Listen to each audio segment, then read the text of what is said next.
ഇത് കഴിക്കേ. ഇത് നിന്നെ വലുതാകാൻ സഹായിക്കും. നന്ദി അച്ഛാ. നിനക്കറിയോ, ഡോർഫ്ലിയിൽ താമസിച്ചതിൽ എനിക്ക് സന്തോഷമുണ്ട്. ആളുകൾ എന്റെ ജോലി അംഗീകരിക്കാൻ തുടങ്ങി. അതച്ഛൻ ലോകത്തിലെ ഏറ്റവും നല്ല മരപ്പണിക്കാരനായതുകൊണ്ടാണ്. അങ്ങനെയൊന്നുമില്ല. ഏർണസ്റ്റ്. Hello Francisco.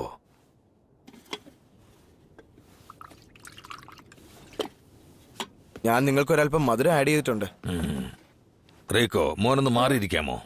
പക്ഷെ എന്തിനാ? എനിക്ക് നിന്റെ അച്ഛനോട് കുറച്ച് സംസാരിക്കാനുണ്ട്. പോയി അകത്തെ റൂമിൽ കളിക്ക്. ചെല്ലു മോനെ. കുറച്ചു കഴിഞ്ഞ് കാണാൻ പറ്റുമോ മുത്തശ്ശ? തീർച്ചയായും മോനെ. അതെ ഏർണസ്റ്റ്, എന്തെങ്കിലും പ്രശ്നമുണ്ടോ? എത്ര കാലം ഫ്രാങ്ക്ഫർട്ടിൽ താമസിക്കേണ്ടി വരുമെന്ന് എനിക്കറിയില്ല. സമയപരിധി പറയാൻ പറ്റില്ല. നിങ്ങൾക്ക് ഡോക്ടർ എന്ത് പറയുന്നുള്ള പേടിയുണ്ടോ? ഇന്നലെ എനിക്ക് ഹൈഡി നഷ്ടപ്പെടേണ്ടതായിരുന്നു. ഇനിയും അസുഖമില്ലെന്ന് ഭാവിച്ച് നടക്കാൻ പാടില്ല. ഞാൻ എന്താ ചെയ്യേണ്ടത്? ഹൈഡി ശ്രദ്ധിച്ചാൽ മതി. ഞാൻ തിരിച്ചു വരുന്നത് വരെ ഞാൻ അവളെ നോക്കിക്കൊള്ളാം. നിങ്ങൾ എന്റെ മകനെ നോക്കിയതുപോലെ. ഞാൻ അവൾക്ക് വേണ്ടി എഴുതിയ കത്താണിത്. ഹൈഡിക്ക് വേണ്ടിയാണോ? ഞാൻ ഫ്രാങ്ക്ഫർട്ടിൽ നിന്ന് തിരിച്ചു വന്നില്ലെങ്കിൽ ഈ കത്ത് അവൾക്ക് കൊടുക്കണം. പക്ഷെ നിങ്ങളിനി ഒന്നും പറയരുത്. എന്റെ പ്രായമേറി വരികയാണ്. ഇനി എന്താ സംഭവിക്കുമെന്ന് പറയാൻ പറ്റില്ല. ഞാൻ നിങ്ങളുടെ കൂടെ സ്റ്റേഷൻ വരെ വരാന്ന് പറഞ്ഞാൽ നന്ദിയുണ്ട്. ട്രെയിൻ എന്തായാലും 1 മണിക്കൂർ കഴിഞ്ഞ് പുറപ്പെടും. അതുവരെ നമുക്ക് എന്തെങ്കിലും സംസാരിച്ചും പറഞ്ഞു ഇരിക്കാം. ശരി, നമുക്ക് പോവാം.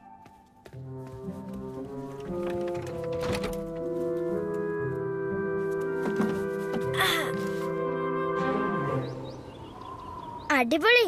ഞാൻ നന്നായി ഉറങ്ങി. പക്ഷെ മുത്തശ്ശനെ വിളിച്ചുണർത്തിയതിനു ശേഷം പോയാ മതിയായിരുന്നു.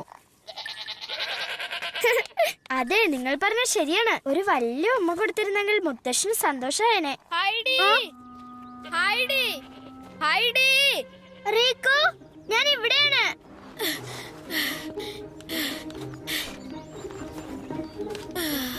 നീ ഒരുപാട് നേരത്തെ ആണല്ലോ ഇന്ന്. ഇതാ. ഇത് എനിക്കാണോ? മുത്തശ്ശി സ്റ്റേഷനിലേക്ക് പോകുന്നതിന് മുമ്പ് എന്റെ അച്ഛന് കൊടുത്തതാണ്. മാത്രമല്ല, അദ്ദേഹം ഫ്രാങ്ക്ഫർട്ടിൽ നിന്ന് വന്നില്ലെങ്കിൽ നിനക്ക് തരണമെന്നും പറഞ്ഞു. എന്ത്? അദ്ദേഹം മരിക്കാൻ പോവുകയാണോ? ഞാൻ ഫ്രാങ്ക്ഫർട്ടിൽ നിന്ന് തിരിച്ചു വന്നപ്പോ മുത്തശ്ശനോടുത്ത ഹാർമോണിക്ക. പ്രിയപ്പെട്ട ഹൈഡിക്ക്, നിന്റെ ചിരി, നിന്റെ വിശ്വാസം, പിന്നെ ധൈര്യമാണ് എന്റെ ജീവിതത്തിന് വെളിച്ചമേകിയത്. എനിക്കറിയില്ല നിന്നെ എന്നെ കാണാൻ കഴിയുമോന്ന്. കാരണം എനിക്ക് തീരെ വയ്യ മോളെ. മുത്തശ്ശ, എനിക്ക് മുത്തശ്ശനെ കാണണം. പക്ഷേ എങ്ങനെ? എനിക്കറിയില്ല എന്റെ മോളെ തിരിച്ചു വന്ന് എനിക്ക് ഇനിയും കാണാൻ പറ്റുമോ എന്ന്. നീ ധൈര്യമായിരിക്കണം മോളെ. നീ ധൈര്യശാലിയാണെന്ന് എനിക്കറിയാം. നിനക്ക് സഹായത്തിന് ഫ്രാൻസിസ്കോ അവിടെയുണ്ട്. ഫ്രാങ്ക്ഫർട്ടിൽ ചെന്നാൽ നിന്റെ ആന്റിയെ നേരിൽ കണ്ട് ഞാൻ എല്ലാ കാര്യങ്ങളും തുറന്നു പറയാം. എനിക്ക് സ്വന്തമായിട്ടുള്ളതെല്ലാം നിനക്കാണ് ഹൈഡി മോളെ. എന്റെ വീടും മറ്റെല്ലാം. നമ്മുടെ ലിറ്റിൽ ബെയറിനെയും സ്നോ ഡ്രോപ്പിനെയും നീ നന്നായി പരിപാലിക്കുമെന്ന് എനിക്കറിയാം. പൊയ്ക്കോട്ടെ മോളെ. വിട തരൂ എന്റെ ജീവന്റെ വെളിച്ചമേ. സ്നേഹത്തോടെ, മുത്തച്ഛൻ.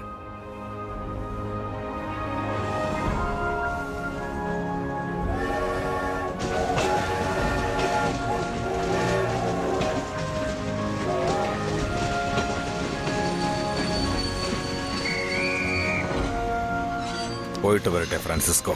Good bye Ernest. മൈൻഫെൽഡിലേക്കും സ്പീഗിൾഹൈമിലേക്കും ഫ്രാങ്ക്ഫർട്ടിലേക്കും പോകുന്ന ട്രെയിൻ പുറപ്പെടാൻ പോകുന്നു. വഴിയിൽ നിന്നും മാറി നിൽക്കണം.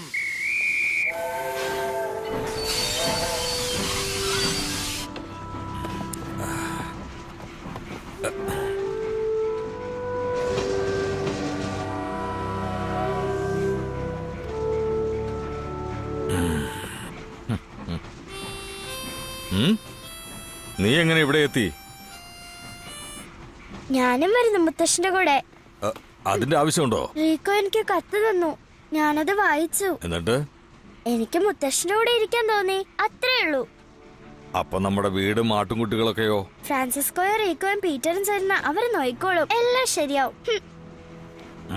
എന്നെ അങ്ങനെ ഒറ്റയ്ക്ക് വിട്ടിട്ട് പോകാൻ പറ്റുമോ മുത്തശ്ശന്? മുത്തശ്ശന്റെ ആരോഗ്യമെല്ലാം ശരിയാവുമ്പോൾ നമുക്ക് തിരിച്ചു വരാം. ബാക്കിയെല്ലാം പഴയതുപോലെ. അതെ, ഇപ്പൊ നീ എന്റെ കൂടെ ഉണ്ടല്ലോ, ഇനി എല്ലാം ശരിയാകും. നന്ദി ഹൈഡി.